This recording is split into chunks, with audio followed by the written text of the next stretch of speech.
17 जून की सुबह बिहार के छोटे से गांव में गोलियों की आवाज गूंजी और कुछ मिनटों में खबर पूरे राज्य में फैल गई।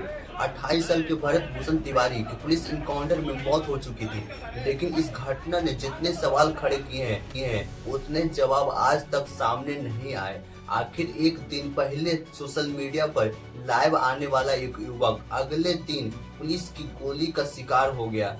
क्या ये आत्मरक्षा में कार्रवाई की या कुछ ऐसा जिसकी सच्चाई सामने आने के बाकी?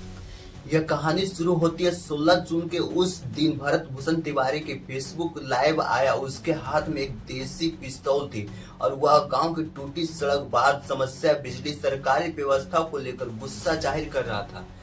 वह खुद को व्यवस्था के खिलाफ लड़ने वाला बता रहा था और कह रहा था कि जिसकी आवाज कोई नहीं सुन रहा है। वो वीडियो कुछ घंटों में सोशल मीडिया पर वायरल हो गया और पुलिस के अगली सुबह यानी 17 जून को पुलिस एसडीएम टीम भरत के गांव पहुंची। और इसके बाद क्या हुआ, यह पूरे मामले को सबसे बड़ी विवाद। पुलिस की कहना है कि सबसे बड़ी वहां टीम पहुंची और भरत की फायरिंग शुरू हो गई। पुलिस ने उसे रुकने का चेतावनी दी, लेकिन जब वह नहीं रुका तो आत्मरक्षा में जवाबी फायरिंग करनी पड़ी। इसी दौरान उसे गोली लगी और बाद में अस्पताल में उसकी मौत हो गई।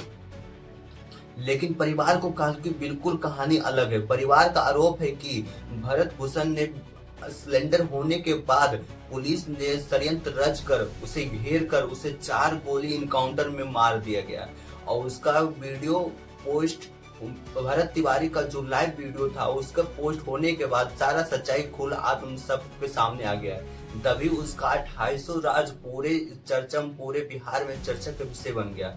इस आरोप ने पूरे मामले को विवाद बना दिया। घटना के बाद लोगों के मन में एक बड़ा सवाल उठा, अगर भरत सच में सिलेंडर कर रहा था तो उसे कुछ जिंदा गिरफ्तार नहीं किया जा सकता।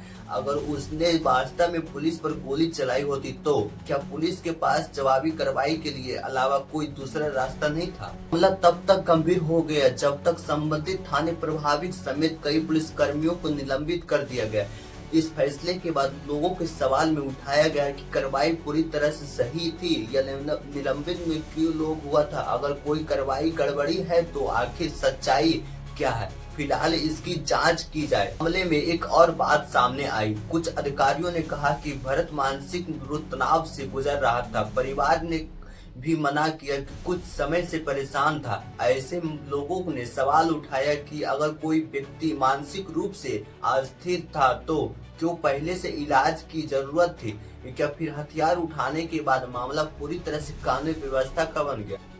भारत में किसी भी पुलिस इनकाउंटर के बाद स्वतंत्र जांच पोस्टमार्टम कानून की प्रक्रिया होती है। अगर जांच में साबित होता है कि पुलिस ने आत्मरक्षा में गोली चलाई होती तो कार्रवाई कानून के दायरे में मानी जाएगी। लेकिन अगर यह साबित होता है कि व्यक्ति सिलेंडर कर चुका था और निहत्या था तो मामला पूरी तरह से अलग हो सकता है। इसलिए अंतिम सच केवल जांच रिपोर्ट, पोस्टमार्टम फायरिंग रिपोर्ट के उपलब्ध में सामने आएगा।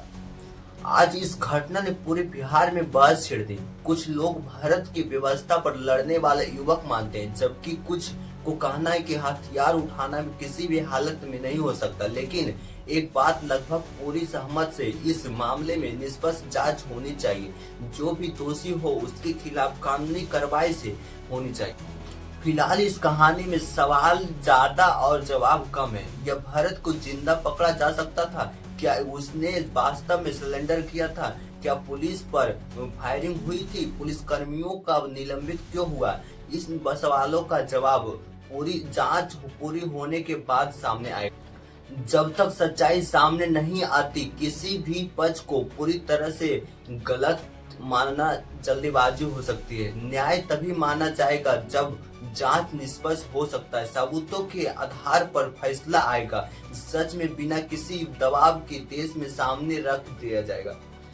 इस वीडियो को देखकर हमें सीधा सीधी बात बोलता है, इस कहानी में सच है तो इस वीडियो को पूरा एंड तक देखिए और वीडियो कैसा लगा कमेंट में बताइए। इस भाई के लिए मैं जय हिंद बोलता हूँ।